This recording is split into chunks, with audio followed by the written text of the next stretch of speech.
Nipah shigella ഭീതിയിൽ നാട് നിൽക്കുമ്പോൾ തിരുവനന്തപുരത്ത് ആരോഗ്യമന്ത്രിയുടെ അധ്യക്ഷതയിൽ ചേർന്ന ഉന്നതതല യോഗം ഇന്ന് സ്ഥിതിഗതികൾ വിലയിരുത്തിയിരുന്നു.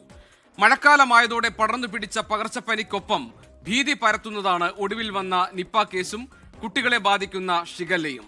ഒന്ന് വൈറസ് മൂലവും മറ്റേത് ബാക്ടീരിയ മൂലവും. കോഴിക്കോട് മെഡിക്കൽ കോളേജിൽ ചികിത്സയിലുള്ള 43-കാരന് നിപ്പ സ്ഥിരീകരിച്ചു. വയനാടിന് പുറമെ തിരുവനന്തപുരത്തും കൊല്ലത്തും ഷിഗല്ല റിപ്പോർട്ട് ചെയ്തിട്ടുണ്ട്. ഉറവിടം കണ്ടെത്താനായിട്ടില്ല എന്നതാണ് രണ്ട് രോഗങ്ങളുടെ കാര്യത്തിലെയും ആശങ്ക. പ്രതിരോധ പ്രവർത്തനങ്ങൾ ഊർജിതമാക്കാനാണ് ആരോഗ്യമന്ത്രിയുടെ നേതൃത്വത്തിൽ ചേർന്ന ഉന്നതതല യോഗത്തിലെ ധാരണ.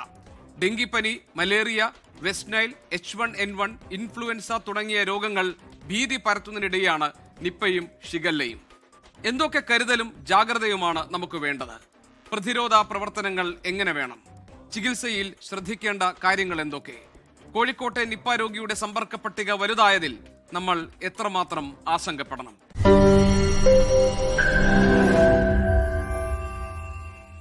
ലോകത്തെവിടെയായാലും ഏത് സമയത്തും 24 വാർത്തകളും ഓഗ്മെന്റഡ് റിയാലിറ്റി പാക്കേജുകളും എക്സ്പ്ലെയിനറുകളും വിശദമായി കാണാൻ ഞങ്ങളുടെ യൂട്യൂബ് ചാനൽ നിങ്ങൾക്ക് സബ്സ്ക്രൈബ് ചെയ്യാം.